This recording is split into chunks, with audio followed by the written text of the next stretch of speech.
Bismillahirrahmanirrahim. Welcome to this lecture regarding Oedipus Rex by Sophocles, a tragedy written in the Greek.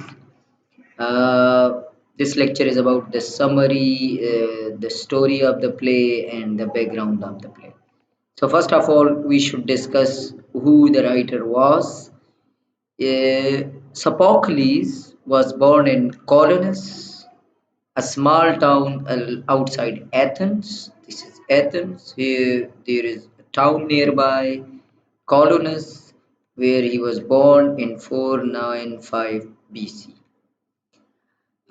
He lived for 62 years. He wrote 120 plays, 24 of which won the first prize, and the rest of the plays they won second and third prizes in the competitions. These days, only seven plays exist. These are Ajax, Antigone, Electra, Oedipus Rex, the Trachenia, Philoctetus, and Oedipus at Colonus. Towards the end of Sophocles' life, Athens waged a war against Sparta, another place in Greek. Their bitter rivals. These two places, Athens and Sparta, they were rivals and they had a war. And then there also was a great plague in 430 BC, and these two things are very much, especially this plague is very much referred in the play. We will be discussing this later on. What is Oedipus Rex as a play and how is it? It is one of the world greatest tragedies, Oedipus Rex, and it is an Athenian tragedy by Sophocles that was first performed in 429 BC. Of his three Theban plays that deal with Oedipus, Oedipus the king was the second to be written. Now, we should know what a tragedy is. A tragedy, a form of drama in which the protagonist or the hero, having some quality of greatness, as in Greek, Roman, and Renaissance tragedy in high places, come to the disaster or tragic end through some flaw, tragic flaw in him or in his character, brings about his inevitable downfall of death. This is somewhat similar to the definition of tragedy given by Aristotle. Oedipus Rex, the background of the play during the early years of the Peloponnesian War. When Oedipus Rex was produced, Athens suffered from political instability and devastating plague. The plague we had already discussed, we have discussed it, but the political instability it is because of that war which is fought between Athens and Sparta. Look at this picture, it represents the ancient Athens, this civilization, the great buildings, they were very much developed their time. Then the characters of the play, Oedipus is the hero or the protagonist. He becomes a king of Thebes. He is a renowned for his intelligence and his ability to solve riddle. He is stubbornly blind to the truth about himself and name's literal meaning is fallen foot, which is a symbol in this play. He killed his biological father, not knowing who he was, and proceeded to marry Jocasta, his biological mother. Then we have Jocasta, who is Oedipus' wife and mother at the same time, and she is Creon's sister, another character. She tells Oedipus not to trust in oracles because the story will show why she is telling this to Oedipus.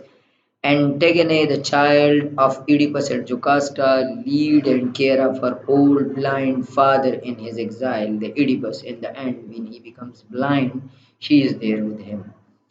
And Examine, child of Oedipus and Jocasta, underscores her sister's grandeur and courage. And then we have another character, Polynices, son of Oedipus, and thus also his brother. He arrives at Colonus seeking his father's blessing in his battle with his brother Eteocles for the power in Thebes. This is in the end of these three plays. Then we have Creon, another major character who is Oedipus' brother-in-law. He claims to have no desire for kingship, yet he has opportunity to grasp the power. At the end of the play, Creon seems quite eager. We learn in Oedipus at Colonus that he is willing to fight with his nephews for his power, and in Antigone, Creon rules Thebes with a stubborn blindness that is similar to Oedipus' rule in the start. But Creon never has our sympathy in the way Oedipus does, because he is bossy and bureaucratic, intent on asserting his own authority. Then we have another major character, Tiresias, the blind prophet and the servant of Apollo. He reveals the reason for the devastation and plague in the Thebes. He tells Oedipus he will become blind and poor. Then we have a messenger who tells Oedipus that King Polybus of Corinth King Polybus of Corinth is dead. Oedipus learns from the messenger that Polybus was not his father. The messenger had been given Oedipus as an infant by one of Lois' men. And then we have another shepherd of Lois reveals his information only after Oedipus threatens his life, admits to receiving the infant, and gave it to the Polybus, who is the king of Corinth, from Louis and Jocasta. Oedipus eventually realizes his own identity and he crimes for patricide and instant after hearing the shepherd's story. The second messenger announces and describes Jocasta's suicide, predicts further sorrows for the people whose kings descend from his polluted line. Look at this setting of the play. It starts in Thebes, ends with in Thebes. But in the middle, the characters they grow. The Oedipus grow in Corinth. He travels to Delphi, and then he comes back to Thebes. And then we have the summary of the play. The story is this person, Lois, is the king who was married to Jocasta, and he was ruling Thebes. They were happy because they were about to have a son. However, the King Louis went to the oracle of Delphi, it is a religious place, to get a prediction of his future, and the oracle said that Louis was doomed to perish by the hands of his own son. Now, this is very interesting. With the news, now this was the news that the son will kill King Louis and he will marry his mother Jocasta. Now, upon listening this news, he lightly binds the feet of the infant baby together with a pin and orders Jocasta to kill the infant. Jocasta can't bear to do this, so she orders a slave to do so. Instead, the servant takes baby Oedipus to a mountain top to die from exposure. A shepherd rescues the infant and named him Oedipus, the swollen feet. The shepherd carries the baby with him to Corinth, where he is raised by King Polybus. As a young man in Corinth, Oedipus hears a rumor that King Polybus is not his biological father and he is not his son. He asks the Delphic oracle who his parents really are. He goes to the oracle, Delphic oracle, and he asks the oracle that who are my parents. The oracle seems to ignore these questions, and the oracle told him instead that he is destined to marry his own mother and to kill his own father. Despite desperate to avoid this fatal action, Oedipus leaves Corinth in the belief that Polybus and Merope are indeed his true parents, and that once away from them, he will never kill them or harm them. Now, this is what he did. On the road to Thebes, now he's going to Thebes because he's not returning back to his old place, Corinth, in order to avoid killing his father and marrying his mother. So he's going to Thebes. He meets Lois, his true father, unaware of each other identities. They quarrel over whose chariot his right of way, and King Louis moves to strike the insolent youth with his scepter, but Oedipus throws him down and he kills him. Now he has killed his father. Look at this. Now, shortly after Oedipus solves the riddle of Sphinx, now there is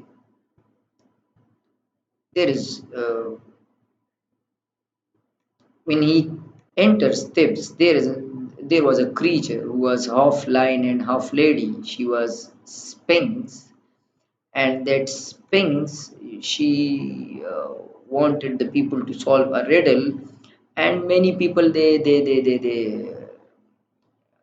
wasted their lives because they were not able to answer this to solve this riddle out. The riddle was, what is that creature that walks on four legs in the morning, two legs at noon, and three in the evening? Oedipus was the one who solved this riddle. When he solved the riddle, something about Sphinx. Sphinx, there was a single Sphinx in Greek mythology, a unique demon of destruction and bad luck. A winged lion with a woman's head. The name Sphinx is derived from the Greek spengu, which means to strangle. Now, look at this. The Sphinx throws herself off the cliffside. Why? Because Oedipus has solved the riddle. Now there is no Sphinx. She went away of the Theban kingdom. Oedipus rewarded for fearing the kingdom, for freeing the kingdom of Thebes from her curse in the kingship and the hands of Jocasta, his biological. Now the people selected him as a king. When he married his biological mother, Jocasta. Now the oracle told his parents that he will kill his father and marry mother. Now that is true. As he now ruler of Thebes, Oedipus has a new problem to face. A plague is running in the land. Now, this is that plague which is referred. It is a result of King Lois' death being unsolved. Why there was plague? Because when Creon came back, he from the oracle he told Oedipus that until and unless we we search the killer of King Louis, there would be a plague around. Oedipus moves to find the murderer and curses him for the plague that he has caused. Oedipus summons the blind prophet Tiresias for help. Oedipus is enraged by Tiresias' refusal and says that the prophet must be complicit in the murder. Outraged, Tiresias tells the king that Oedipus himself is the murderer. Oedipus thinks Creon, Jocasta's brother, made Tiresias say this. Jocasta enters and attempts to comfort Oedipus, telling him he should take no notice of prophets. Many years ago, she had lived. Now she's telling her stories. Why not to take notice of the prophets? Because she told Oedipus that we had been told by oracle that we will be having a son and he will marry me and he will kill his father. And now that oracle that prophecy is not true because my husband has died and I have married to a young man like you, so and we have murdered our son. It was said that this is the story, and that's why she is not believing in religion anymore in a way, and she also wanted to uh, influence are to convince Oedipus not to believe in prophets and oracles. Suddenly, a man arrives from Corinth with the message that Oedipus' father has died, not the biological father, Polybus has died. Oedipus, to the surprise of the messenger, is made ecstatic by the news, for it proves one half of his prophecy false, for now he can never kill his father. Oedipus thinks that, okay, my father has died and now the oracle was all shit. I didn't kill him. However, his fears of marrying his mother was still alive. The messenger, eager to ease Oedipus' mind, tells him not to worry because Meru is not his mother, and Polybus, who has died, is not his father. Now, this is what climaxes. Everything is last revealed, and Oedipus curses himself